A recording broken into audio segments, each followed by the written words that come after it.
Hello and welcome. I'm your host, Jenny Stevens, and I am so excited with today's interview, guys. We are talking with Lisa Steindorf, and she is absolutely amazing. I just want you to know that right off the bat. She is an executive coach for the Forbes Coaches Council. She is also the creator of the Core of Female Leadership, which is a corporate program for women leaders.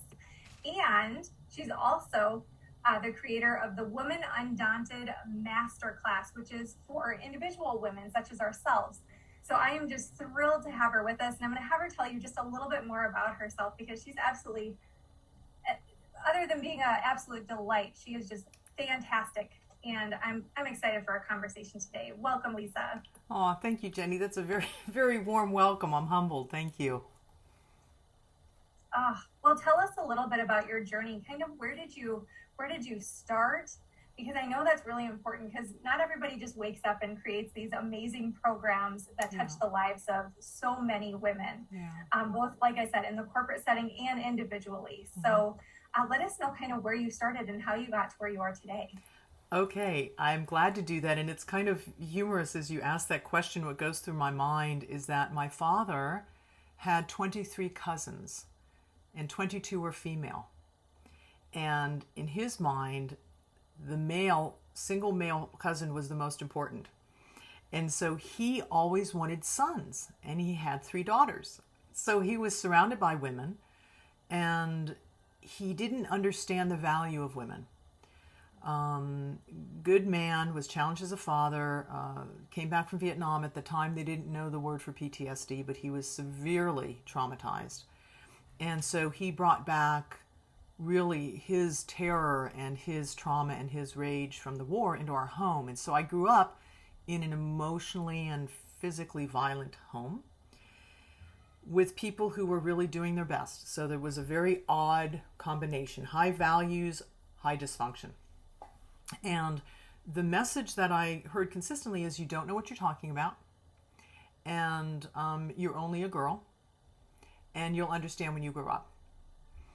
And so, those were like mantras. And so as I grew up, in my younger years, I was quite angry and isolated for understandable reasons. I'm not going to say good reasons, but understandable reasons. And it took me a long time, a lot of work, spiritual work, emotional work, physical work, to come to a place really of loving myself, understanding myself, seeing my own value, and really appreciating who I am as a person. And then I had children, and that all went out the window because I had only the skills that I had learned from my parents. And so I had come to a place in myself that I could see clearly, and I had no judgment, and I understood why I was who I was, and I really had brought out the best in myself. And yet in parenting my children, when issues came up, I had no tools to lean back on that were healthy, that were functional, that were promoting of their goodness and their potential. And so I went back to the drawing board, and I looked for best practices in communication and conflict resolution. I'm a certified mediator. I'm certified in nonviolent communication. I have certifications like you wouldn't believe because I was so challenged. Like, I just didn't know. And my children were my greatest teachers, because boy, if I had a weakness or a challenge, they'd showed up in relationship with them. And as our children are our greatest teachers, they were very patient and kind with me as I learned. And so over the years then, I was living in Europe. I spent most of my life overseas. And from my work in mediation, conflict resolution, and communication, I started working in corporations, and also in the school system. And so I wrote a book in German on peace education for the school system. And then when I moved to the United States, I also wrote a book for parenting. Connected Parent, Empowered Child, that really embodies all of best practices, not just mine, but really globally, from people who have done the work and have applied it, and I've applied it. And so that work is what I've also been doing in organizations for a very long time. And as I've continued on, because I was raised as a boy, because my dad wanted boys, I understand men and I understand how they operate. And I also came to understand that, wow, they're still not valuing women, right? We're adults. And I do know what I think, and I think I do understand, but it's still not happening. And so that's where my work in the corporate world started, with female leadership and helping women understand their own value and really living from that place and having that make the difference in their world professionally and also personally. Yeah.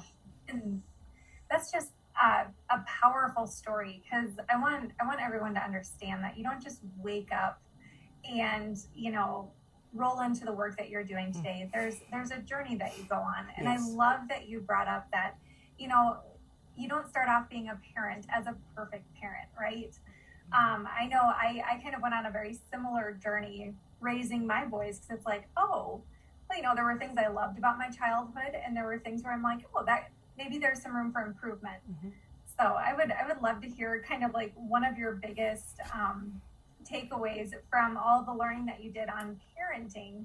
Just if you could give us one tip or strategy that seemed to work really well with raising your kids. Well, it's a powerful one, so buckle up. Okay. So when people ask me that question, what I say is believe your children. And they say, oh, I believe in my children. And I say, that's not what I said. I said, believe your children. So what that means is that there is a tremendous amount of distrust from parents toward their children and children toward their parents. And we have ingrained that in them. We have taught them to distrust us. And this was my lesson. So my daughter was about 5 years old. Yeah, I'd say around 5. And I heard something break. I was in the kitchen and she was in the living room. And I heard something break, and I go in the living room and I see one of my favorite vases broken on the ground. And little curly, blonde-headed, blue-eyed girl standing there looking at me, all innocent. And I said, sweetheart, did you break the vase? Nope. I said, okay. So I said, did you maybe break it a little bit? Which works really great with small children, by the way, if you make it small. And yes, she could admit to a little bit. So I suggested she clean it up, and I helped her, obviously. And it bothered me that she said no, because up to that point, my children had always been very open and told the truth. So that night when I put her to bed, I said, I'm curious, why when Mama asked you if you broke it, why didn't you tell me the truth that you broke the vase? And she said, because when I tell you the truth, you get angry, and I don't like that. And I said, that's fair. I said, okay. I said, I'll tell you what, from now on, you tell me the truth and I won't get angry. She said, okay.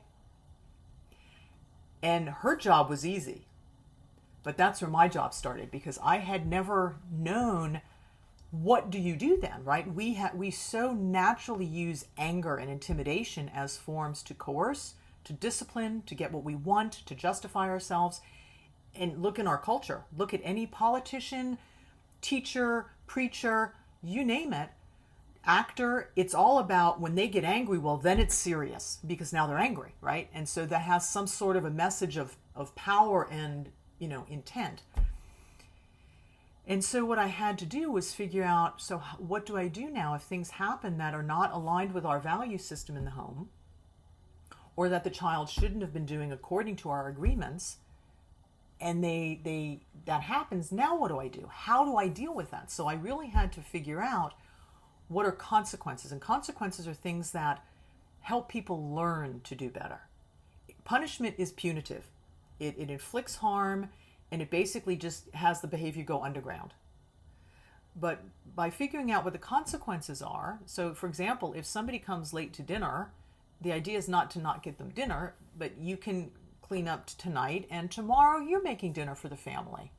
And see what's involved in that, so that when somebody's late, you can understand how it feels if it's cold or they miss it, right? So to attach the consequences to the actual behavior.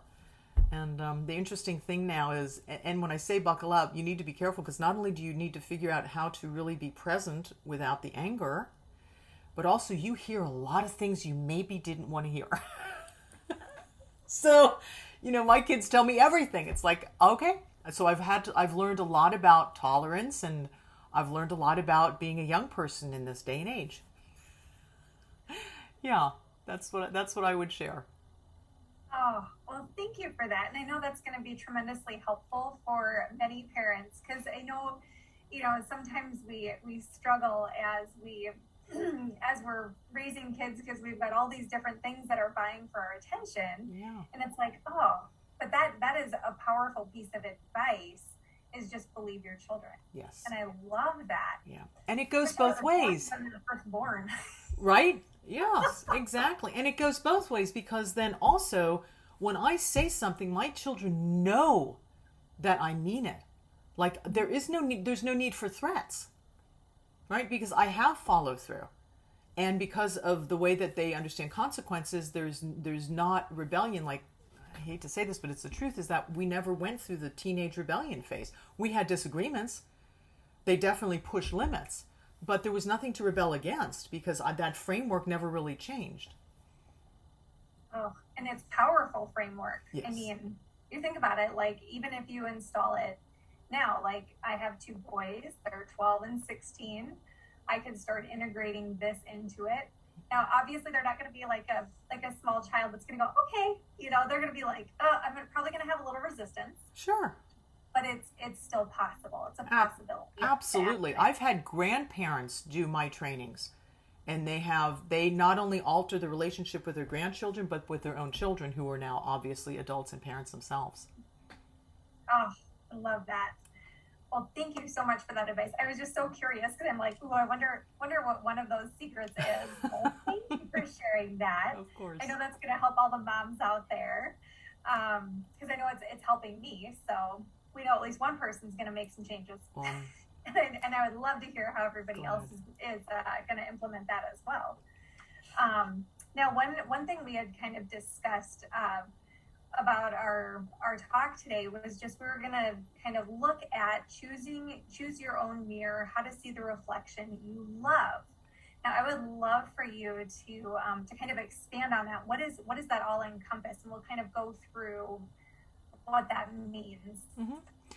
So I think I'll start back again in small children or even teens, if you will, and that begins to change in adolescence. But our world is our parents. They embody everything, and so we really see the world and ourselves through our parents' eyes. And that's why it is critical that parents look at how they speak, how they see their children, how they see themselves, because how they view things is basically building their child's self-esteem. Even if they love their children, they think their children are great, if they're not expressing that in a way that the children can hear it, the children are not going to get it. So in my growing up, as I've already mentioned, not only my father, but also my mother, and the age that we were in, it was really being critical was the way that they taught us, right? There wasn't a lot of positive feedback. And so I grew up feeling like I simply wasn't good enough. I couldn't get it right. I didn't do it well enough. I didn't try hard enough. I should have better goals. I should be faster, things like this. And so I ended up seeing myself through a lens, and maybe my parents didn't even have that lens, but what I heard from them created that lens. So that's what I call external orientation, which means that I actually stood outside of myself, oriented, and looked back at myself and said, oh, that's how I am, right? And so that mirror, that view of myself was not my own. It was one that I had adopted from outside of myself. And so over the years, and a lot of the work that I've done has helped me to understand, well, what is my opinion on that? How do I feel about myself? How does that look in the world? And so to take that orientation back inside of myself and say, okay, so I feel like this is how, sometimes I'm too strong, or sometimes I'm too soft, or sometimes I'm not very clear, and other times I'm really super clear, and to get to know myself, but from an internal perspective. And then that's how I create then the mirror that is my own, that I can see myself through my own reflection. Oh, I love that. And, it's so important that we realize too, that kind of there's different ways of seeing ourselves, and you can see yourself through a different lens, in a different light. And I love that. That's what's coming up for me as you're sharing this, because it's just like, you know, you can really, you know, get to know yourself so much better. And your identity isn't what everybody else thinks of you. It's really what, you know, when you go inside and bring that out, what, you know, at your core, what are your strengths? What are those things? And, you know, the beautiful thing, Jenny, about what you're saying and recognizing is that when we live from that place within ourselves, our beauty shines. Like it can't not. It literally can't not. That's a beautiful German double negative. It can't not. And so I'll give you an example. In our family, one of the ways that I navigated everything we went through was to be really smart, really fast. Like my parents were both educators, and so we had to have diction and vocabulary and all these things.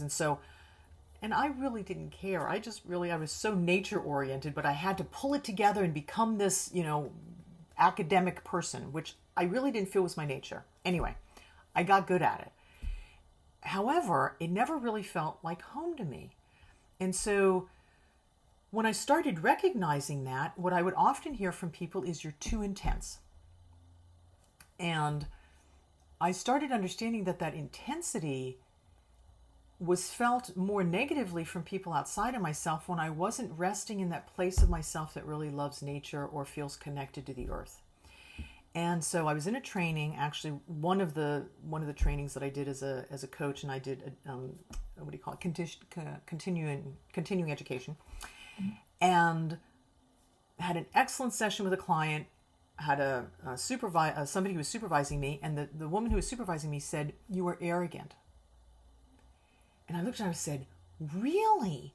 How do you see that?" And so she told me, and for the life of me, I couldn't see it, because I have a practice not only of non-judgment, but I know nobody is better or worse than me. Like I have such an innate understanding of our equal value. And nonetheless, I was there to learn. So I asked myself, as you were just saying, getting to know ourselves, I was like, but why would she see that, right? And so this is what I discovered, which was amazing. And again, coming back to this reflection, our own reflection, what I came to understand is that when I'm in my head, in that academic part that I learned, because I am an intense person, if I'm in my head and I have that intensity, people can read that as arrogant. When I am in my heart and I feel grounded in nature and I have that intensity, because that's who I am, people feel it as passion.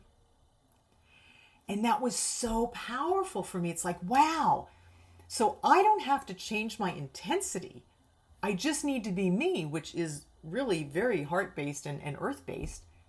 And people can more easily feel that passion rather than going to this sharp intellect with the intensity, which then comes across sometimes as harsh or as arrogant. So that knowing of ourselves, and I call it self-studentship, being a student of ourselves, having ourselves as the content of our own study, is what allows us to create the lens through which we can see ourselves more clearly, actually. Love that. So one question I have, because I know, you know, we're talking about kind of like worthiness and standing in our confidence and, you know, really leading our lives. Mm-hmm. Some of us, when we're operating from our head and we're not operating from our heart, right? Sometimes we can be in judgment of ourselves a lot more harshly, is what I've, in my own personal experience, that's what I've found is like, when I'm in my head, it's like, oh, I'm second guessing myself. Yes. I don't feel deserving sometimes of things that I want. And it's like, but when I go inside, it's like, oh, I really do feel deserving. I am worthy. Yes. And I can connect to that. And it's such a different space. Mm-hmm. And I would love to kind of understand that a little bit better, why it happens so much when you're in your head and what that feels like as opposed to operating from your heart mm-hmm. space. So the way that I could best explain it is that if you have a hammer and you're going to hammer a nail into a piece of wood, you're holding the hammer, you're holding the nail, and you use the hammer to hammer in the nail.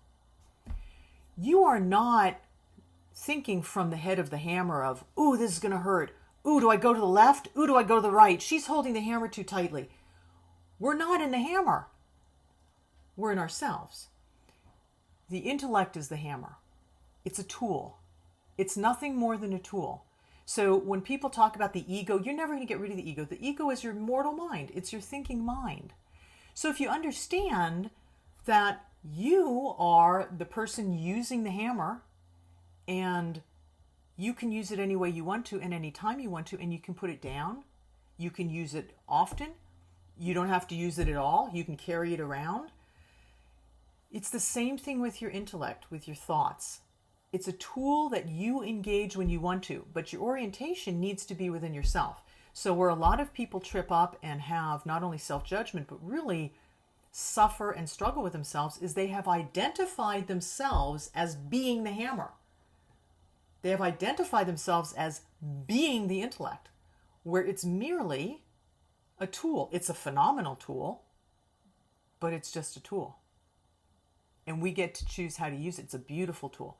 And then we get to choose how we use that, because a hammer can create beautiful things. It can also be destructive, depending on how we use it. Right. Oh, I love that analogy. I love when we have like word pictures, because it's so much easier to understand. Yeah. So what's coming up for me now is just like, okay, so we have those thoughts. We realize we're in our head. How do you develop that greater awareness so you can really shift and see yourself, as that beautiful reflection, and instead of the one that's disempowering? Well, a very simple tool is to just ask yourself, where am I right now? Right? And that sounds so simplistic. But as most things that are simple, it doesn't make it easy, right? So if you're in, for example, in a business meeting, and I had this happen to me where a gentleman, an older gentleman, was telling me that I'm simply not equal. That he had brought all these things to the table, and that put him here, and that put me here, and he showed his hands like that, and I was like, wow. And so at that point in time, I've practiced so long that I usually go to curiosity pretty quickly. But in this situation, I did stop for a minute. It's like, okay, so where are you going to be with this? And it's like, I think we'll be inside, right? I could have gone outside and said, that's inappropriate, and how can you say that? And and that would have been fine. But I didn't want to give myself that experience. I wanted to give myself the experience of standing in my truth and sharing that truth with him, rather than talking about him. So that's exactly what I did. And I said, it's very interesting that that's the word you would use. And so I asked him about what he meant. So I didn't leave myself. I was just trying to figure out what was going on out there, still oriented right here, holding that hammer. And so when he explained to me all these things he brought to the table, and I said, well, and that's where the reflection came, is I asked myself, where are you? And where I was, just like you said at the beginning of this conversation, when you are in your heart or within yourself, you don't have self-doubt. You know your value. And so I said, wow, I've worked and traveled in 38 countries. I'm bilingual. I do work in conflict resolution, crisis management. I'm an executive coach with Forbes. I just go through my whole litany of things. So for me, I was establishing my value not only for myself, but for this senior business professional. And I said at the end of that, and with all of those skills and qualities, I would never consider myself better than you. So I'm trusting that actually, from my perspective, we're both equal. Now, I have no idea if he changed his opinion. I really don't care, honestly. What was important to me is that I maintained a value of myself, and I was able to live from that place out in the world. Now, and this is how I also did a lot of work on myself when I was younger, because if you keep hearing consistent feedback, like if a mirror keeps being held in front of you, for example, my mirror was, you're angry a lot. You're angry a lot. Why are you always angry? At some point I was like, I don't feel like I'm angry, but I'm hearing a lot that I'm angry, so there must be something to that, right? So then I started looking at that. So and even if you do get it frequently, still doesn't mean that it's a truth, but it's an opportunity for you to check in. Yeah. Is that helpful? Super helpful. I'm just waiting for more. I'm just this is so good. I mean, I look at it as, the mirror, how we see the world is usually a reflection of how we see ourselves, right? So if I wake up, I'm happy, I'm excited about my day, I'm really at my center, and I'm looking out at the world and I'm like, wow, this is great. This is going to be a great day. And, if I'm hit with one of those, somebody else's truth coming at me, they say, oh my gosh, you look really tired today. I'd be like, oh, interesting. I can, what I'm hearing from you is like, I can get curious about it, yes. And I can stand in the fact that I'm going to have a great day. Maybe they're tired, and maybe there's a projection on me that maybe I look a little tired. I don't know. Yes, absolutely. So here's a phrase that you can maybe note for yourself, and that is, when somebody says something to you, they're telling you something about themselves. So it may be that they're telling you about a judgment they have about you, or about the way they see the world, or how they're personally feeling. But whatever they're saying, they're telling you something about themselves. Like you gave me that beautiful introduction, right? Which honors me. And it tells me something about how you see me. Somebody else sitting there may say something completely different. So now I know something about you as the speaker. And so that's a really wonderful tool, or has been for me anyway, to understand when information comes, to know that first it's telling me something about this individual. Then I have a choice. It's like, okay, is there anything in there that I want to take? Is there anything in there that I could learn from?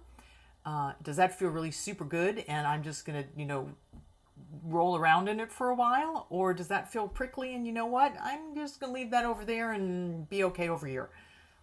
Yeah. Oh, I love that. I love how you describe things, because it makes it so easy to grasp, and you're a wonderful storyteller. This is so good. Thank you. Well, I do appreciate you saying that, and I've just done a lot of work, Jenny. I have been. If you had met me years ago, you probably wouldn't want to have talked to me. It was hard, it was hard, and I was scared, and I felt alone, and the world looked mean and unkind.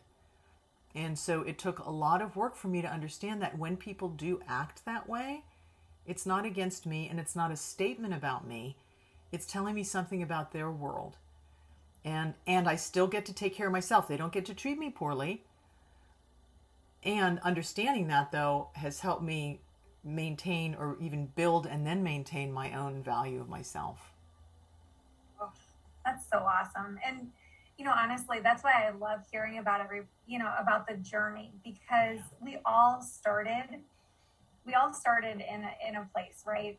We all started at chapter 1, and however far we are on our journey, it's like we've learned so many lessons, and it's, if you're open to it, if you're looking for answers, and that's the important thing, is not only do you read the information, right, or you absorb the information, but you're actually taking it into the world and you're helping change lives. Yeah. And that's one thing that I so appreciate about you, is just you and the work you do. It transforms people. And I love that, because not everyone takes what they learn and put it into action, and not only put it into action for themselves, but to others. Like you've raised 2 beautiful children, and they're the reflection of their lives on yours. Is you told me earlier, they're your biggest fans. That doesn't just happen. Yeah, I love that. Well, thank you for that. As I'm hearing you speak, I remember a situation that really, I think, put me on this path. And first, I just want to make a note about transformation, because I feel it's been misunderstood, or it's misrepresented, in that people, when they think they transform, they have to become someone else. And I would rather use the word of, the German word comes, entpuppen, which is like what a caterpillar does, is that it sheds something, right? It takes off what it isn't. And so when the work that I do, what people do is they find out how amazing they are. They just drop the shell and the layers of disbelief and self-judgment and historical pain. And it's like, wow, it's like they wake up, it's like, wow, look at me, look at how gorgeous this world is, right? So the story that I thought of when you shared is that I was 12 years old, and I remember it because of where I was in school, but I came up, I heard my parents arguing, and that was not unusual.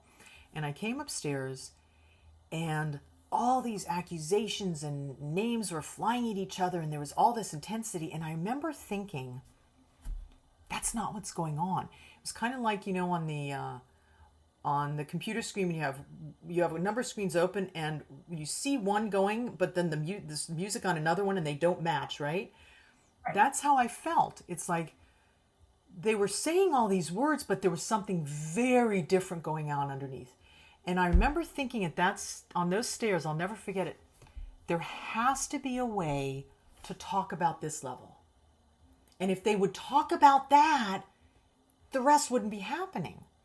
And so I do feel strongly that that experience called me forward into my own future to help people understand that when you get in touch with what's really going on in yourself, and then you have the tools to communicate that to others. Boy, I tell you, my experience, especially as a mediator, is I just see conflict after conflict after conflict just simply dissolve when people understand themselves and understand one another. And that's just powerful.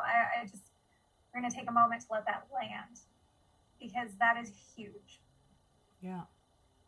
So, but yeah, I love that. And, you know, how we see the reflection of ourselves is truly important. And it's worth going deep and figuring that out. Yeah. Because a lot of us, we get in that mode where, you know, we're being who everybody else wants us to be. We're up here. We're operating out of our heads. Mm-hmm. And when we're out having fun and playing, right, we're operating out of our hearts. Yes. Well, what if you could operate out of your heart and use all that great knowledge? Yes. But have it come out of a different way, right? To be passionate. Yeah. Not to be arrogant, right? But to be passionate. Yeah. And be able to share that in a new way. Yes. Yes, and it's feeling that. What I'm hearing you say is it's really embodying that experience. Mm-hmm. I love these young women today that are buxom and they're big and they are loving it. So I grew up, my mother was a model, and she wanted everybody thin. That was the world, right? You had to be a certain measurement and a certain weight, and I was never that. I was just like always overweight.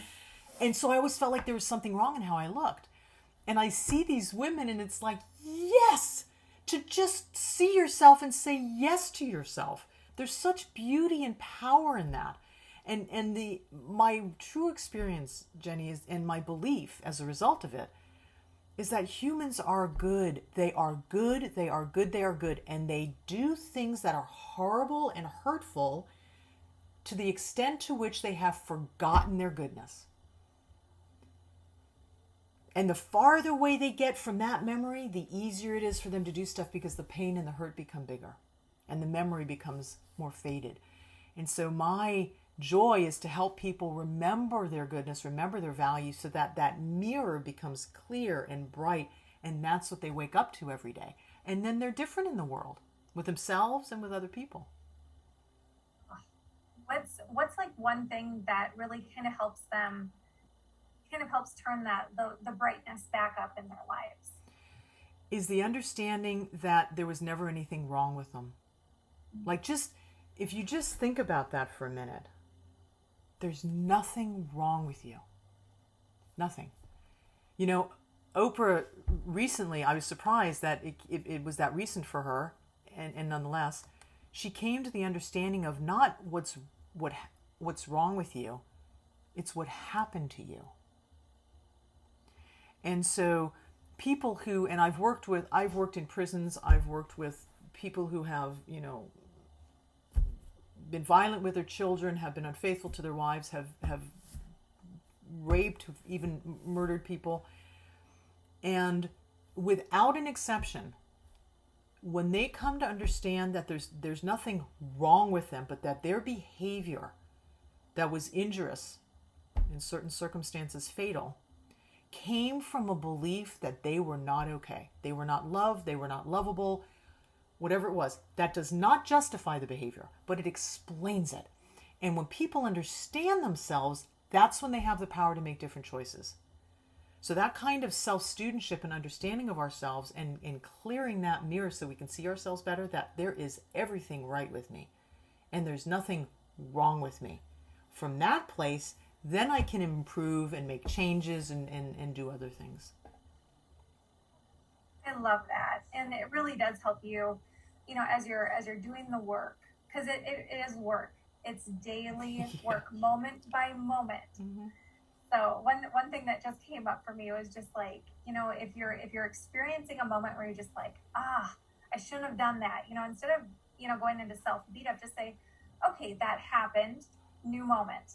Yeah. And start, give yourself the carte blanche and go forward, just keep moving. And, my goal now, I used to compare myself to like other people earlier in my life. And then I'm like, you know what? I get to compare myself to who I was yesterday. Yes. Am I being more of who I am in the world? Am I getting better a little bit more than I was yesterday? And that's been huge for me. For me, it's empowering because I'm seeing that reflection. I'm clearing that mirror, right? I'm clearing that mirror. I'm seeing who I am, then letting that shine out. Beautiful. So in both programs, the Core Female Leadership and also Woman Undaunted, the third block of that is ownership. The second block of it is ownership. And the wonderful thing about ownership is that we tend to either want to own or disown the things that we do that are not okay. And taking ownership of our beauty and our goodness is huge. And one of the biggest practices for that is to only ever use ourselves as our own measure. Never. So when my kids used to come home, my daughter was a great example of it. She'd come home and she'd show me her picture and say, "Look, Mama, do you like my picture?" I'd say, "Oh, sweetheart, do you like that?" And then she'd tell me how much she loved it. And then a couple years later, she'd come with a picture. "Do you like my picture?" And it's like, "Oh, sweetheart, do you like it?" "Well, yeah, but do you?" "Oh, I like the blue." And then she was done with that. And then a couple years later, she'd come and say, "Do you like my picture?"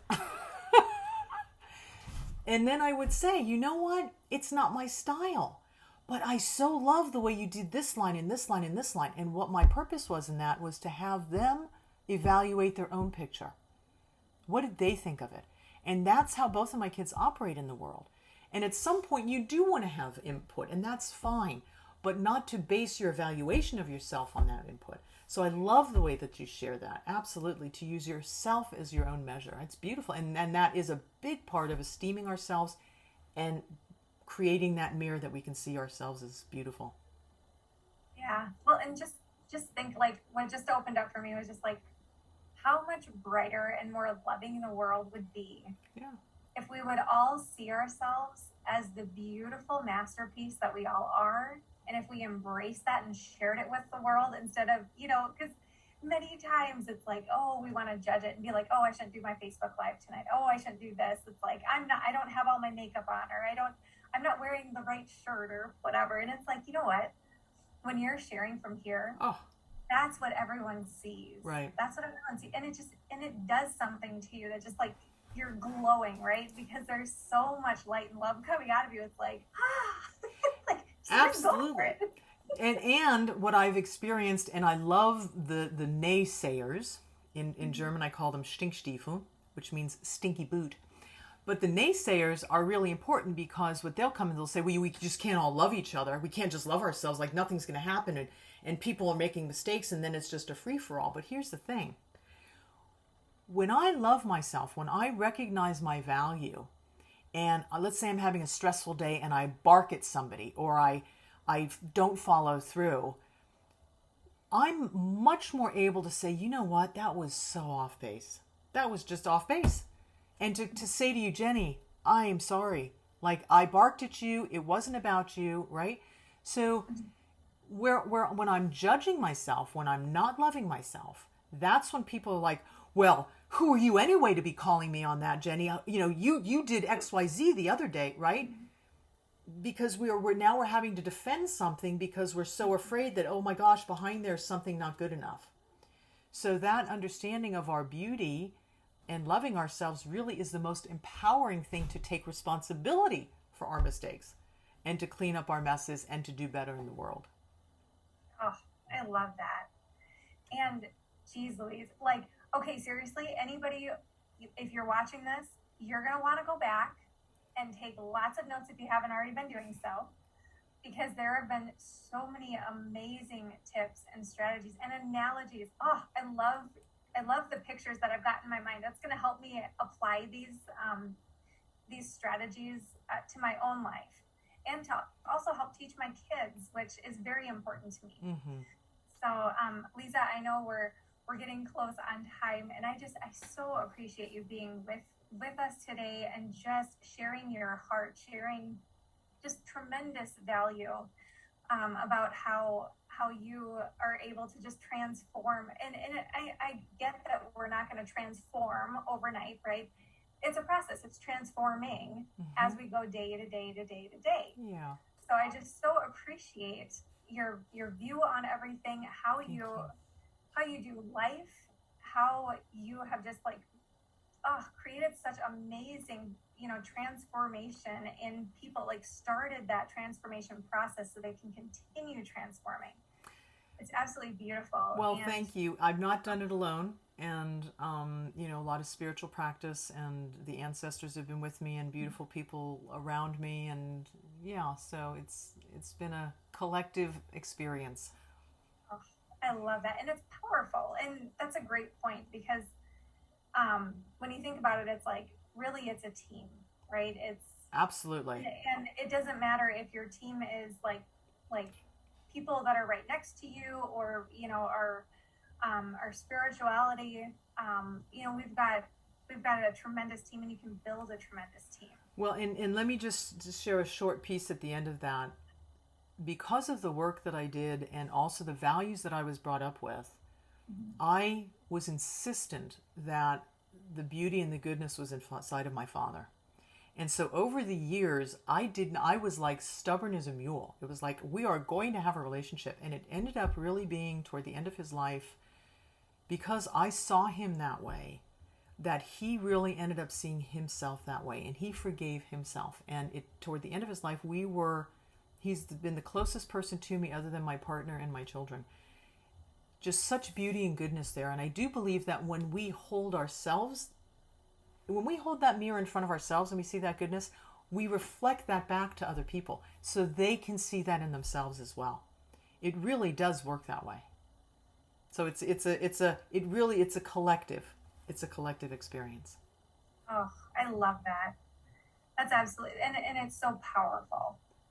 So, thank you so much for just sharing all that you've shared with us today, because I know I'm going to go back and take notes, like lots of notes, and then I'm going to take action on those items as well, because knowledge is only potential power until you add action. Then it becomes truly powerful. True. So I'll transfer it back over to you, Leeza, to tell us a little bit, because I know you've got a tremendous gift for our audience members. So tell us a little bit about your gift. So I have a free training that I'd like to offer you, a Woman Undaunted training of knowing your value.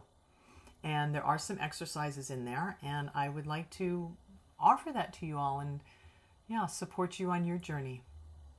Oh, thank you so much. And I will have a link.